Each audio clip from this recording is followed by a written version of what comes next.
Hello subscribers, House of Dragon fans, and Dragon Lords. Welcome back to our channel. From friends to potential lovers and eventually enemies. In this video, we will be discussing the downhill of Rhaenyra Targaryen and Alicent Hightower's relationship in House of Dragon from episode 1 to episode 5. When we are introduced to both 14-year-old Rhaenyra and Alicent, it is established that they have been very close friends for many years, especially since Rhaenyra is the princess and the daughter of King Viserys, and Alicent is the daughter of the Hand of the King, Sir Otto Hightower. There are also hints of romance between the two through longingful glances, talks underneath the weirwood tree, and outbursts of emotions we will definitely talk about later on. In order to discuss the major factors of these two characters' relationship going downhill, we must establish who they are as individuals. Alicent Hightower, as you all know, is the daughter of the Hand of the King. In the beginning of the series, she dresses in baby blue colored gowns, representing her youth and innocence. It is also a color that complements Rhaenyra's red and golden color palette. The silhouette of the dresses are not quite revealing, which is very important to note. Alicent is a highborn. She's from one of the oldest houses in Westeros. She gawks at the sight of otherness. She obviously has never lived the life of the impoverished. She worships the Seven and sadly plays into the rules of the patriarchy. Her internal conflict is her inability to control her life. It all started at the night of Aemma and Balon Targaryen's funeral. Her father, Sir Otto Hightower, in private tells her to go seduce the king in his bedchambers. Even though Alicent is showing her discomfort of doing this by biting her nails, her father doesn't care and tells her to put on her deceased mother's dress. Alicent obeys this disgusting command to wear her mother's clothes, which reveals a bit more skin, as the dress was obviously made for an older woman and not a 14-year-old girl like Alicent.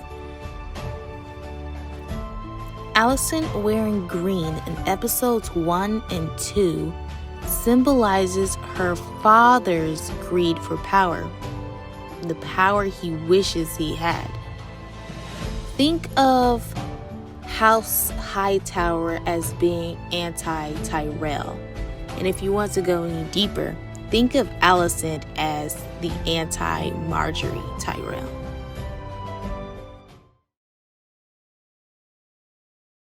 Now, on to Princess Rhaenyra Targaryen, the daughter of King Viserys, making her the heir to the Iron Throne. Rhaenyra carries the trait that we've seen on screen by most Targaryens, the need to break barriers and to be liberated.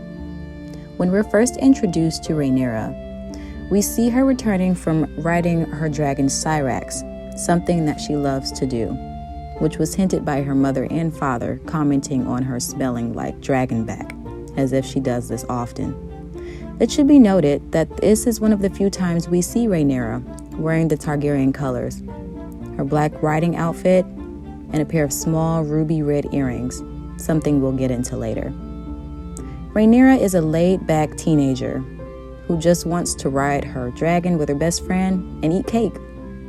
Aemon mentioned that she had several miscarriages. It's possible that Rhaenyra was present for a few. After seeing what was expected of her mother as being queen and a married woman, one can expect that Rhaenyra was afraid to take on those responsibilities and did not want to do what was expected of her as a female in the patriarchal system in Westeros. To top it off, Rhaenyra feels a resentment against her father for having this obsession for a male heir. These two issues contributed to Rhaenyra's rebellious nature of wanting to act out and not follow the rules. This brings up the fact that Rhaenyra rarely wears the Targaryen colors of black and red. We don't really see her take on the colors of her house in her wardrobe, except when she's acting on certain duties of being the Targaryen heir.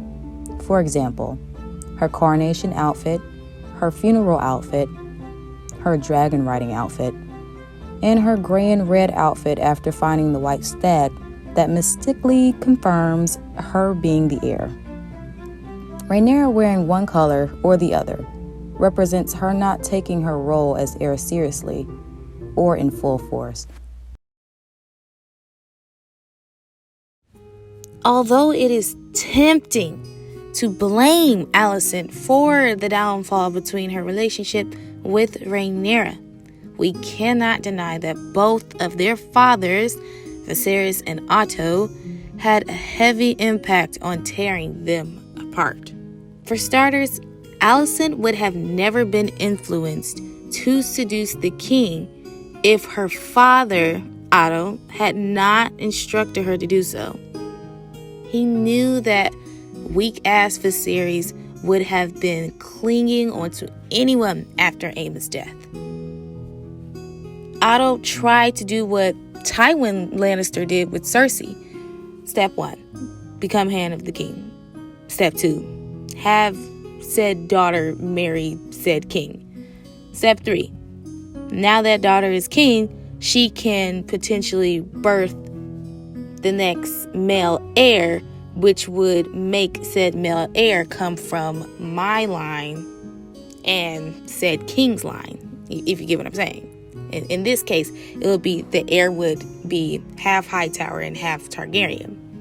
This plan is really great for Otto due to the Targaryens having dragons at this time. Because as we all know, dragons equal power.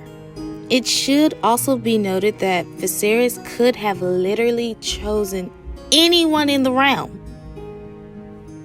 But he stupidly chose Alicent due to him listening to the advice of Otto and his maester Mellos, rather than making the hard decisions and his own choices for himself.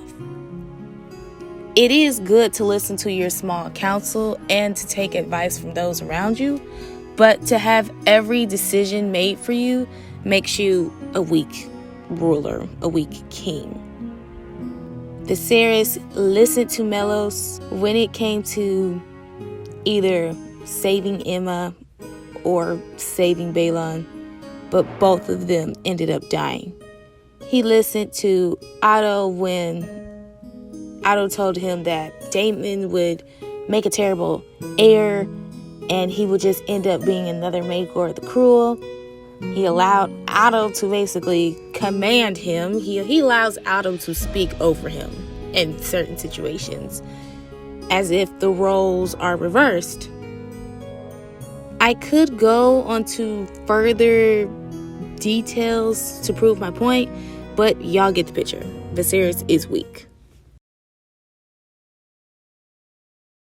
Now, back to Alicent, because we can't only crucify people that aren't in the relationship to destroy a relationship. If you get what I'm saying, it's not just the Viserys and Otto that destroyed this relationship. Alicent did equally have a hand in destroying her and Rhaenyra's relationship. Alicent is the type of person who knows that there is something wrong, but decides to stand there and do nothing, even though they have the power to do something.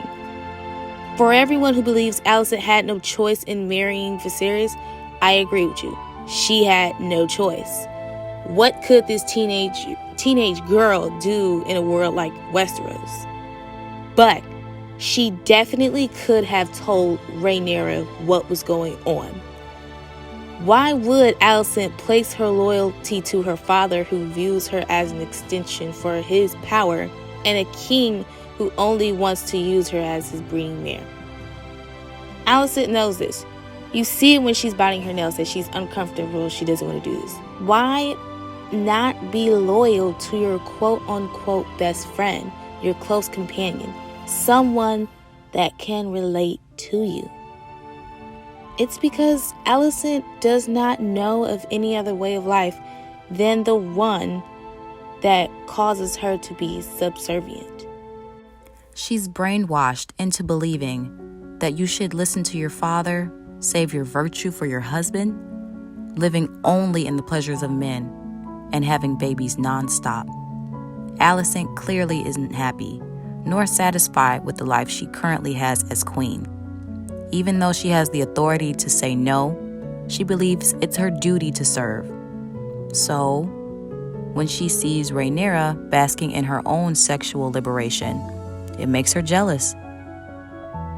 Alicent envies Rhaenyra's boldness to question the system. If you're questioning why Rhaenyra would lie to Alicent when confronted about the scandal between she and Daemon, at this point in their fragmented relationship, Rhaenyra does not trust Alicent, especially since she never told her about her secret relations with her father, King Viserys, prior to them being married. In a turn of questioning one's trust, while the rumors of a tryst between Rhaenyra and her uncle Daemon erupt, it is discovered that Viserys does not trust when Rhaenyra essentially tells him that her virtue is still intact. Instead of speaking as an adult, he sends someone to take Rhaenyra a tea to get rid of an unwanted pregnancy. The old school plan B. Once Alicent gets wind of this, she's furious, more than a platonic friend should. It is one thing that she discovers Rhaenyra lied to her, but it appears she's more upset about discovering that Rhaenyra has indeed done the deed in a way that Alicent has never experienced. Alicent is jealous, angry, and I might even go so far to say vengeful. What we see from her next is a direct act of war towards Rhaenyra. While Viserys is giving a speech at Rhaenyra and Laenor's wedding celebration, Alicent, who is significantly late, finally graces the court with her presence. But oh no, she's not sporting the colors of House Targaryen. She's wearing green, the color of the Hightowers. She's blatantly making a stand in front of all the houses of the realm that this means war. I hope you enjoyed the video. Make sure to like and subscribe and stay tuned for more.